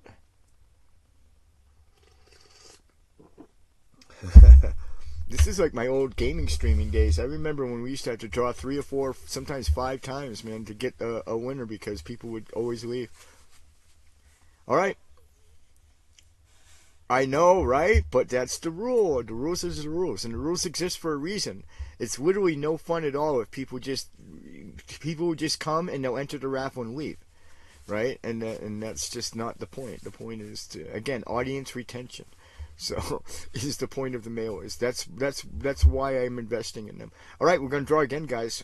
I'm gonna give it one more shout out. Jack Hertz 5772. Please type something, anything, X up into the chat. All right, diving back in. All right, here we go again, guys. I'm going to pick another winner. And, oh, I know he's here. NHH, you just won. As the bot just elegantly announced right on top of you. So follow the instructions, NHH, of the bot above you. Just told you that you won and gave you the instructions. Follow those instructions and we'll post out a beautiful mailer to you right away. They're wonderful mailers. I might have one in my pocket, but they're wearable, guys. And I like that because not all mailers, especially me, because I got a very like sort of skinny, like sort of wrist and everything. But here is one right here. I don't know. This is one of them. This is a very plain one. I decided to keep it for myself because I figured people would more like the colorful ones and the fancy ones. And then you can very easily like do one of these where you take it like this once, twice, and then you can put it on your wrist like this and wear them. So they're full length mailers, but they're wearable and they're very, very cool. Yeah, you won, NHH. So follow that instruction in the chat that came in right above you. And we're going to go ahead and close the raffle out. We had one of the most successful raffles so far. Complete. Beautiful. Beautiful. A successful mission, guys, and right on time.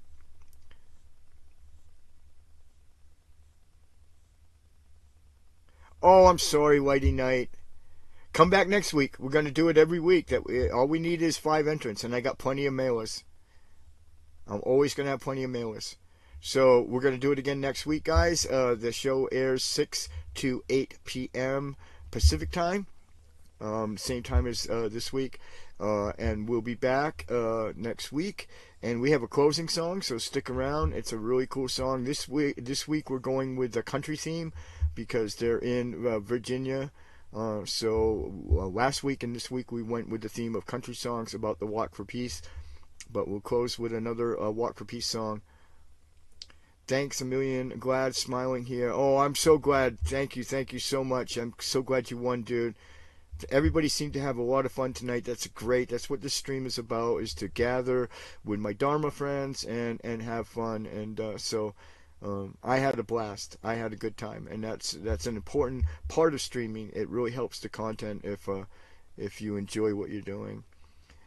Check out the links in the description of this video, especially the link to the Walk for Peace and the Buddhist Content Creator Conference of 2026. There's a link there for that. Check it out. And come back next week, guys, and enjoy. Oh, we got to give them the blessing. Okay, well, my boys are all asleep, so I'll just give you the blessing.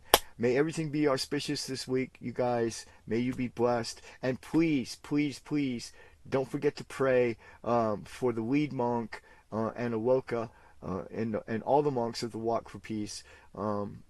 It's a very, very big burden as they walk through the snow. So let's send all the prayers and warmth that we can their way. And we'll see you next week, guys.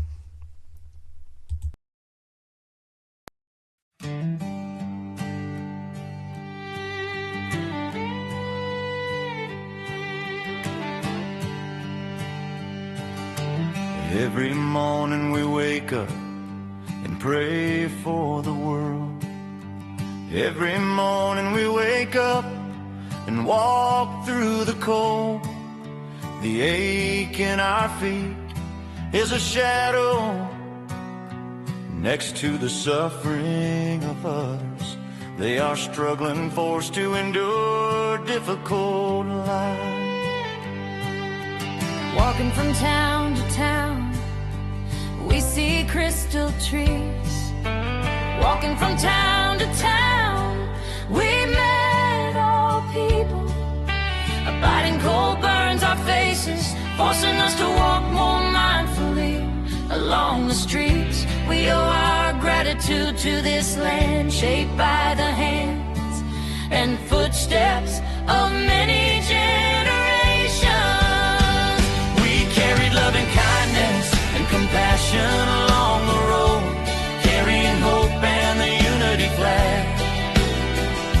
We marched forward. The sun shines through the cold, just as the people welcome us along the road. Our hearts feel warm and happy when people receive peace bracelets, crying tears of joy. We're walking through the snow, Wishing for peace and unity to grow along the way and flourish all over the world.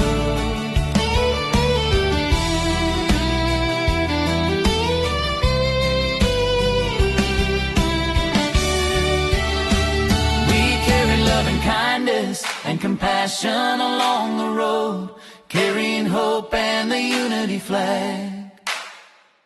We march forward. The sun shines through the cold, just as the people welcome us along the road.